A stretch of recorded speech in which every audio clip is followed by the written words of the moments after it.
तर मनसे उमेदवारानं अनवाणी पायांनी प्रचार केलाय। 10 वर्षांपासून मनसेचा पदाधिकारी चपलेविनाच आहे। या निवडणुकीमध्ये मनसेला यश मिळाल्यावरच चप्पल घालेन असा निर्धार त्यानं केलेला आहे। अंबरनाथ नगर परिषदेच्या निवडणुकीमध्ये मनसेचा उमेदवार चप्पल न घालता चक्क अनवाणी पायानं प्रचार करतोय।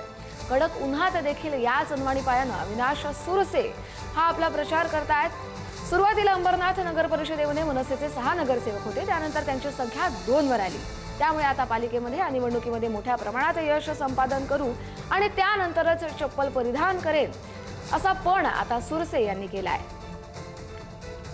मी म्हटलं असं चांगलं काम करून दाखवीन की मी सगळे म्हणजे खोटं बोलणार नाही किंवा राजकारण्यांबद्दल लोकांचा जो निगेटिव्ह विचारसरणी आहे, त्याला आपण कुठेतरी छेद देऊन काहीतरी चांगलं करून दाखवू याच्यासाठी।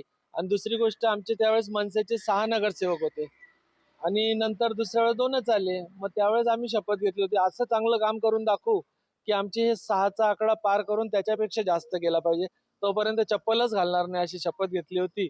आणि आज 10 वर्ष झाले बिना चप्पलनी फिरतोय आणि पण मनसेचंच काम करतोय।